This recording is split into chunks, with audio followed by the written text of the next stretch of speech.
আসসালামু আলাইকুম বন্ধুরা, আশা করি সবাই ভালো আছেন। চলে আসলাম আরেকটি নতুন রেসিপি নিয়ে। আজকে আমি বানাবো একদম ঘরে থাকা উপকরণে মজাদার চিকেন রোস্ট। তো এই জন্য প্রথমে আমি কিছু পাকিস্তানি মুরগি নিয়ে নিছি, এগুলোকে ভালোভাবে ধুয়ে নিছি, পানিটাকেও ভালো করে ঝরিয়ে নিছি। আর এখানে আমি নিয়ে নিলাম কিছু পেঁয়াজ এবং কিছু চীনাবাদাম, এরপর কিছু গোটা জিরা এবং কাঁচামরিচ। আমি কোনো রকম দামি মশলা দেইনি, আর এই বাদামগুলো সবসময় আমার ঘরে থাকে, এই বাদামগুলোই আমি দিয়ে দিছি। এখানে কোনো রকম কোনো দামি বাদাম ব্যবহার করিনি। আর এটা আমি লেবু দিয়ে দুধ দিয়ে তারপর আমি টক দই বানিয়ে নিছি। আর এগুলোকে আমি একসাথে ব্লেন্ডারে দিয়ে তারপর ব্লেন্ড করে নিছি। আর এখানে দিলাম 2 টেবিল চামচ আদা রসুন বাটা, 1 টেবিল চামচ মরিচ গুঁড়া ও 1 চা চামচ ধনিয়ার গুঁড়া, স্বাদ অনুযায়ী লবণ দিয়ে ভালোভাবে এই মশলাটাকে মিক্স করে নেব। মশলাটা যদি এভাবে মিক্স করা থাকে তাহলে রান্না করতে অনেক সুবিধা হয়। এরপর প্যানে দিয়ে দিলাম আমি তেলটাকে দিয়ে তারপরে মুরগিগুলোকে ভেজে নেব। মুরগিগুলোর মধ্যে আমি কোনো রকম মশলা দেইনি, শুধু একটু লবণ দিয়ে তারপরে মেখে নিছি।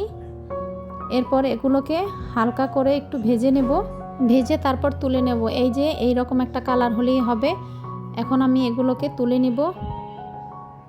মাংসগুলোকে তুলে নিয়ে তারপর ওই প্যানের মধ্যেই আমি দিয়ে দিলাম পেঁয়াজ কুচি, দিয়ে দিলাম কিছু গোটা মশলা দিয়ে তারপরে আমি পেঁয়াজের সাথে ভালো করে একটু লালচে করে ভেজে নেব।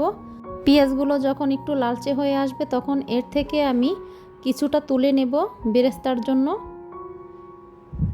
এরপর এর মধ্যে দিয়ে দেব মিক্স করা মশলাগুলোকে দিয়ে ভালোভাবে এগুলোকে কষাতে হবে। যতটা ভালো করে কষানো হবে রোস্টের টেস্টটাও ততটাই ভালো আসবে। খুব ভালোভাবে আমি মশলাটাকে কষিয়ে নিছি। এখন আমি এর মধ্যে দিয়ে দিলাম 2 টেবিল চামচ চিনিটা দেওয়ার ফলে রোস্টের টেস্টটা হালকা মিষ্টি মিষ্টি হবে, অতটা মিষ্টিও হবে না। এরপর আমি মাংসগুলো দিয়ে দিলাম, ভালোভাবে মশলার সাথে মাংসগুলোকেও কষিয়ে নেব।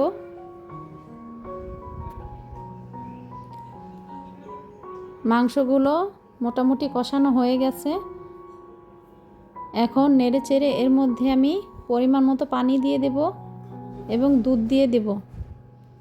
এখানে আমি 1/2 কাপ পরিমাণ দুধ দিয়ে দিলাম আর 1/2 কাপ পরিমাণ পানি দিয়ে দিলাম। দিয়ে ভালোভাবে নেড়ে চেড়ে খুব সুন্দরভাবে মাংসটাকে সেদ্ধ হতে দেব। অনেকে মনে করেন হয়তো রোস্টে অনেক কিছু দেওয়া লাগে, আবার অনেকে অনেক রকম দামি দামি জিনিস দিয়ে রোস্ট রান্না করেন।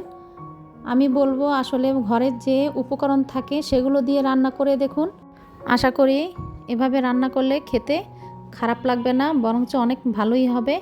তো রোস্টটা মোটামুটি রান্না প্রায় শেষের দিকে। এখন এর উপর একটু পেঁয়াজের বেরেস্তা দিয়ে দিলাম। চাইলে আপনারা কিছু আস্ত কাঁচামরিচ দিতে পারেন। তাই থাকা উপকরণ এভাবে যদি রোস্ট রান্না করেন আশা করি আপনাদের কাছে অনেক ভালো লাগবে। আর আমার রেসিপিটি কেমন লাগলো কমেন্টে জানাবেন। ভালো লাগলে প্লিজ একটি লাইক কমেন্ট শেয়ার করে দেবেন। সবাই ভালো থাকবেন, সুস্থ থাকবেন। আল্লাহ হাফেজ।